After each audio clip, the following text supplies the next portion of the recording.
Time has come in America to launch an intensive campaign to find a cure for cancer. Our recovery plan will invest in electronic health records. It will launch a new effort to conquer a disease that has touched the life of nearly every American by seeking a cure for cancer in our time. Since the war on cancer began in 1971, more than 14,800,000 Americans have died from some form of the disease. 1,500 die every day. That's 565,000 men, women, and children in 2009 alone. More people will die from cancer in this country in the next 3 years than all the American soldiers who died fighting since the American Revolution.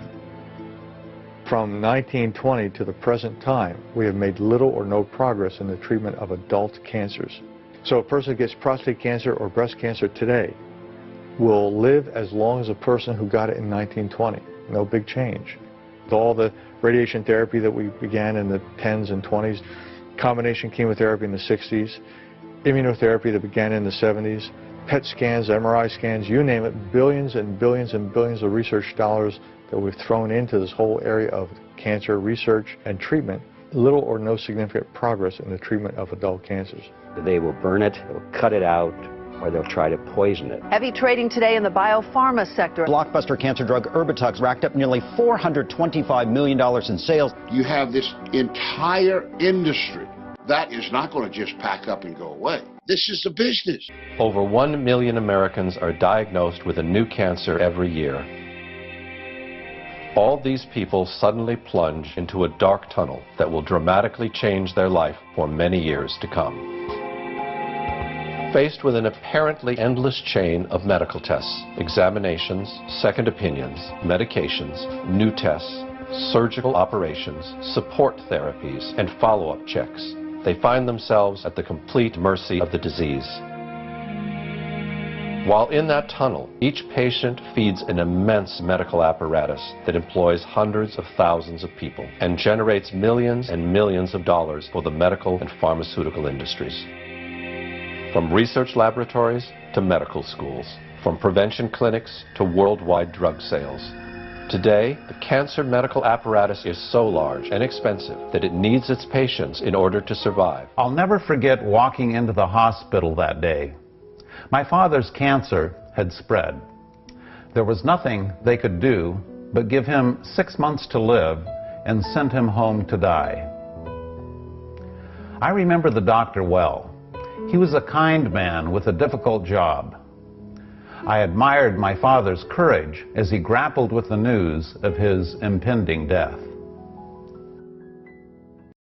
Years later, I met Mary Harrington. I was diagnosed with malignant melanoma. At that point, he gave me 3 to 6 months to live.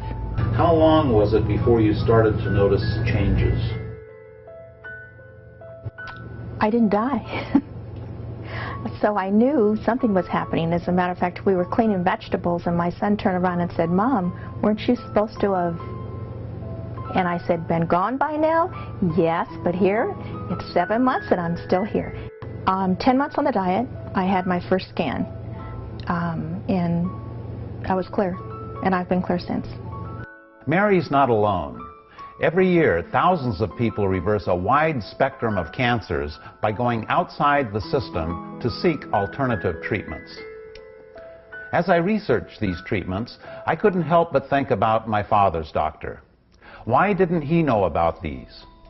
As I've come to find out, if he did know and recommended an alternative treatment for cancer, he could not only lose his license, but go to jail. This didn't make sense to me. It didn't make sense that Mary had to travel out of this country to get simple dietary treatments for cancer.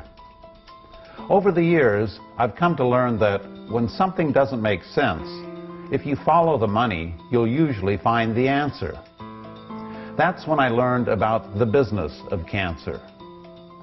As you will soon discover, the search for a cure is hardly the altruistic endeavor you've been led to believe. In fact, it's quite the opposite. Even worse, when you look at the hard numbers, our current cancer treatments are appallingly ineffective. This is Thomas using alternative therapy, and this is conventional therapy, 2 months' worth. If conventional therapy has such limited results, why isn't the medical profession willing to investigate alternative approaches? The answer to this question may be found in some historic events that took place almost a century ago, when official medicine finally managed to gain the upper hand on the so-called empirical doctors, who cured patients with herbs and natural remedies. In the 1800s, society sanctioned both approaches to healing. Patients had a choice of using either doctors, called allopaths, or natural healers, called empirics or homeopaths. The two groups waged a bitter philosophical debate. The allopathic doctors called their approach heroic medicine. They believed the physician must aggressively drive disease from the body. The allopaths used three main techniques. They bled the body to drain out the bad humors. They gave huge doses of toxic minerals like mercury and lead to displace the original disease. They also used surgery, but it was a brutal procedure before anesthesia and infection control. Few patients were willing to have surgery. Most patients feared allopathic methods altogether. Satirists of the day remarked that with allopathic treatment, the patient died of the cure. A drug industry grew out of the booming patent medicine business. The doctors changed educational standards and licensing regulations to exclude the empirics. Soon, only AMA-approved doctors could legally practice medicine. In a brief 20 years, the AMA came to dominate medical practice. Organized Medicine launched a media campaign to associate the empirics with quacks. The code word for competition was quackery. I found that the average wife of these physicians knows more about nutrition than he does, but they sure know their drugs. And if you go to your typical doctor today, I don't care what it is, chances are you're going to walk out of there with a prescription. Why? Because that's what he has been trained to do. The companies that make up the pharmaceutical industry are among the largest corporations in the world. Together, these businesses have come to be known as Big Pharma. In 2004, their combined global sales were over $500 billion, with Pfizer and Johnson & Johnson leading the pack. In the U.S., the core of Big Pharma's immense profits is from sales of prescription medication. And since these drugs can only be prescribed by medical professionals, most of the industry's promotional and marketing activities are directed at doctors, pharmacists, and other healthcare providers. This starts out at the first day of medical school, and in many medical schools, even the incoming students that are 2 years away from seeing a patient will start to get gifts from the pharmaceutical industry. And as these students get farther along in their medical education, the interactions and the gifts escalate to free lunches, to dinners. Champagne, brunches, happy hours, New York jet tickets. No matter where you spend the money, you make money. And my boss always told me, don't worry about it. There'll always be more funding. Spend what you can. In fact, if I give you $100,000 to spend, Gene, I want you to spend $200,000. Before 1980, most clinical research was funded by the National Institutes of Health. During the 90s, most of that research got pulled out of universities and was brought to for-profit research organizations. A cure is just around the corner has been the standard public relations pitch used to pump money into the cancer industry. The medical community has been working on a cure for well over 100 years. The war on cancer was simply a massive infusion of funds which ended up creating a bloated and ineffective medical bureaucracy. Some of those involved in the war saw this from the very beginning.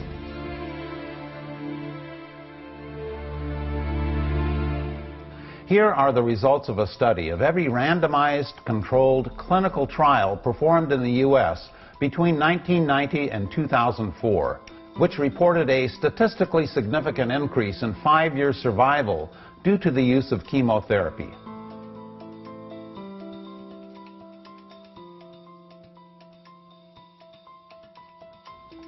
What you see are goose eggs, or near goose eggs, for all of our major cancers. The medical profession generally considers any drug with less than 30% effectiveness to be no better than a placebo. What you see from studies conducted over the last 50 years is that for our major cancers, the effectiveness of conventional treatments is far less than a sugar pill. It has gone pink across every broadcast, saluting Breast Cancer Awareness Month and the search for a cure. But tonight we're also asking about prevention, specifically which women get the least breast cancer and why. ABC's chief medical editor, Dr. Richard Besser, brings us the answer. Ask Mao Shi-Yin in the Chinese countryside. A perfect example of what can happen if you eliminate breast cancer risks. I have heard of breast cancer, but I don't know anyone who's ever had it. Not in her village or in any village she knows.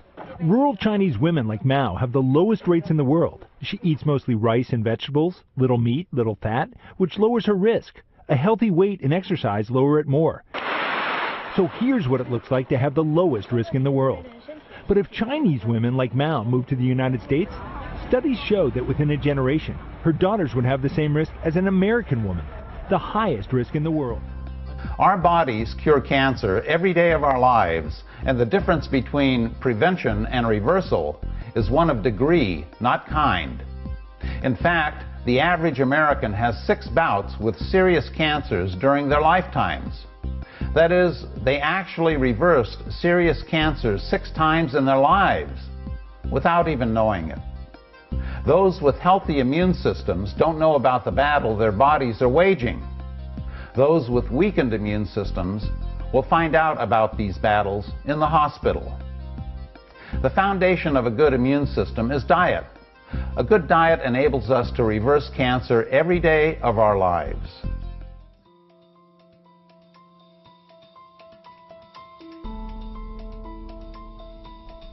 Americans practically worship animal protein, yet it is the strongest carcinogen we will ever encounter in our lives. This is not something that has been recently discovered.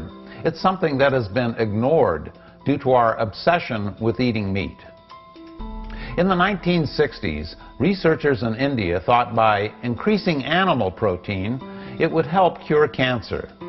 What they found was just the opposite. In 100% of the cases, increasing the consumption of animal protein caused cancer. Cancer was only triggered with animal protein.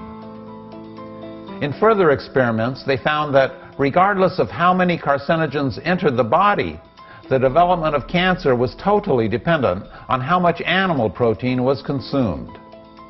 In other words, the consumption of animal protein makes us more susceptible to cancer. This is one reason why populations such as the Okinawans and other groups who eat plant-based diets have much lower cancer rates. In effect, their plant-based diets form a green light around them, protecting them from cancer.